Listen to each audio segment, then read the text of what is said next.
100 days ago, this glass box was nothing but soil, roots, and hope. Now, it's a living rainforest. But this isn't just about plants. This is about survival, invasion, collapse, and rebirth. Because when you simulate a rainforest, nature plays by its own rules, and not everything makes it out alive.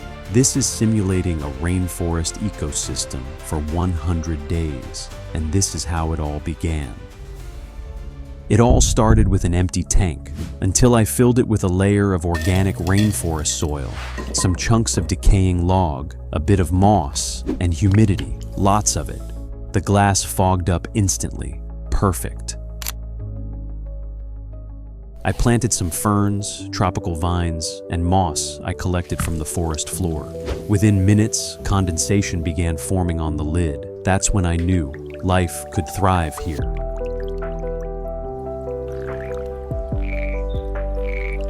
Then I added the decomposers, tropical isopods, and even a few predatory mites. These guys keep the ecosystem clean. They're the janitors of the jungle. By nightfall, I saw movement under the moss. The rainforest was waking up. The first large animal to enter the ecosystem was a snail. They explored the moss, chewed through soft leaves, and retreated beneath the bark. Snails are slow, but essential. They recycle dead plant matter and provide food for predators, which means the food chain had officially started. But what I didn't expect was what came next. Something unusual: velvet mites. Tiny red fuzzballs that look cute, but they're hunters. They feed on springtail eggs and insect larvae. But beneath a chunk of cork bark, I noticed something else. Buried beneath the log was a queen, not a queen snail or even a spider, a carpenter ant queen. Her mandibles can snap shut in 0.13 milliseconds, faster than a bullet. The tank was foggy every morning now. Plants were growing faster than expected. The bromeliad sent out new leaves, moss thickened, vines crawled up the log. I noticed baby snails munching on soft algae, but something strange was happening underground. Pockets of soil were collapsing. The trumpet snails had tunneled too deep. They were aerating the roots, a good sign, but it was drawing attention. I introduced a small group of rainforest rove beetles, sleek, shiny, and very aggressive. They don't just eat decaying matter, they hunt, fast movers. One chased a springtail across the log. It ended quickly. But the queen ant didn't react. She was waiting and planning. I simulated the rainforest's real enemy, water. It was time to simulate a tropical storm.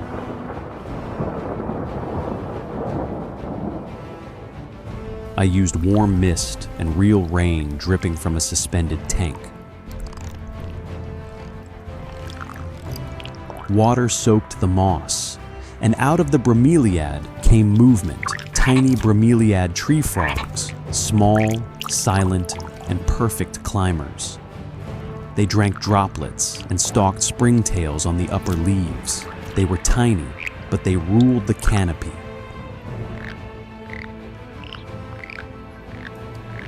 Back underground, something was happening. The ant queen's first workers had hatched. Then more. Dozens of them began emerging from the soil, building tunnels and claiming territory. I watched as ants swarmed a piece of rotting leaf. Then they tried to steal food from the isopods. Even the crickets began to avoid them. The ants had no predators yet, and they were growing too fast. The mites were gone. In their place, I introduced giant springtails from the rainforest floor, bigger than their white cousins, and faster. They started reproducing within a week. Then came fungi. One morning I opened the lid and found pink and orange mushroom caps dotting the log. Snails climbed them. Springtails feasted on the mycelium. It looked magical, but the frogs stayed hidden. fungus gnats. Tiny winged pests had entered the tank. Likely hitchhikers on a plant. They laid eggs in the soil, and their larvae fed on roots. The ants ignored them. The frogs couldn't catch them. I had to act. I introduced a killer, the predatory rove fly larvae, natural enemies of fungus gnat maggots. Within 2 days, the larvae were devouring gnat grubs like spaghetti. The crisis was over. To manage the growing plant overgrowth, I added one of the largest decomposers in the hobby, Narcissus americanus, the giant black millipede, 12 inches long, coils like a rope, eats dead leaves, rotting bark, and soft plants. He explored the tank floor slowly, trailing behind mossy logs. No threat, no rush, just balance. The trapjaw ants were learning. They avoided waterlogged soil. They built a dry tunnel under the log. And one worker was seen carrying a piece of leaf toward the frog perch, possibly for shade.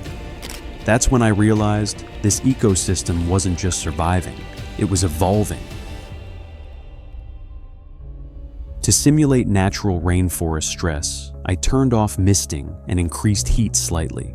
Humidity dropped, the plants wilted. Snails buried themselves. The frogs retreated. But the ants, they stayed active. To reset the system, I allowed for a natural disaster, a simulated dry season fire.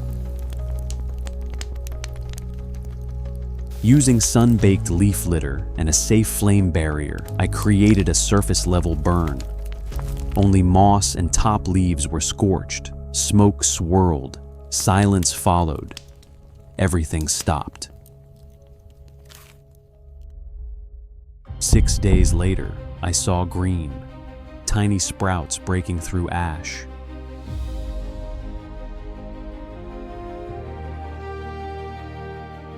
The bromeliad sprouted 2 pups. Frogs returned to the canopy. The giant millipede fed quietly beneath a log. And one trapjaw ant worker carried a mushroom spore into her tunnel. The rainforest had not only survived, it had adapted. And this is just the beginning. This was my first experiment, but it won't be the last. See you in the next video.